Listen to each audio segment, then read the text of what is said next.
मूर्ख होना और मूर्ख समझना में फ़र्क की कहानी। एक गांव में एक बनिया रहता था।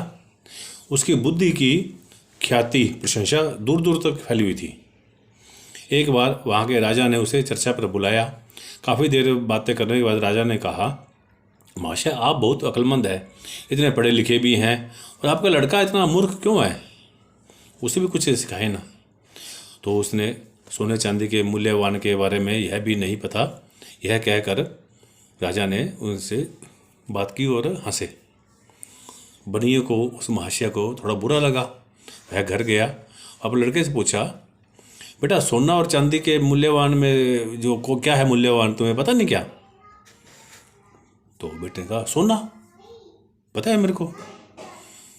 तो उसका उत्तर सुन के पिता बोले, तो राजा तो कह रहे थे कि नाम आप जब भी खिल उड़ाते हो और चांदी के बारे में बताते हो मूल्यवान।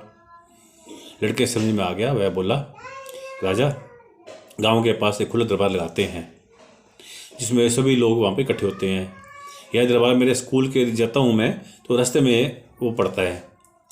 मुझे देखते ही बुलवा लेते हैं और अपने हाथ में सोने का सिक्का और दूसरे हाथ में चांदी का सिक्का रख कर कहते हैं, इसमें से जो भी मूल्यवान है ले लो। मैं चांदी का सिक्का ले लेता हूँ। सभी हंसते हैं और मेरा मजाक उड़ाते हैं। ऐसा करीब करीब 1-2 दिन के बाद होता रहता है। फिर तुम सोने का सिक्का क्यों नहीं उठाते? 4 लोगों के बीच में मेरी बेइज्जती होती है, तो तुम्हें जो पता है सोने का सिक्का ज़्यादा मूल्यवान है, तो तुम वो क्यों नहीं उठाते? लड़का हंसा और अपने पिताजी का हाथ पकड़कर दूसरे कमरे में लेके गया। वहाँ जाके उन्होंने, लड़के ने एक काफ़ी बड़ी सी संदूक सी वो डब्बा दिखाया, जिसको पेटी निकाल कर दिखाई और बताया कि ये देखो चांदी के सिक्कों से भरी हुई है। यह देखकर पिताजी भी वो महाशय हाथ पर रह गए। हो गया, ये कैसे हुआ? लड़का बोला, जिस दिन मैंने सोने का सिक्का उठा लिया तो ये खेल बंद हो जाएगा और चांदी के सिक्के मिलने बंद हो जाएंगे, और वो मुझे मूर्ख का मज़ा लेते हैं और मैं उठा लेता हूँ।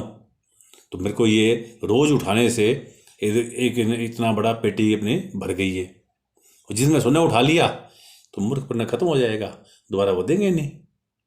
इसलिए मैं अकल से काम लेता हूँ। आखिरकार आपका बेटा हूँ, बढ़िया हूँ, तो इसलिए मूर्ख होना अलग बात है, मूर्ख समझ जाना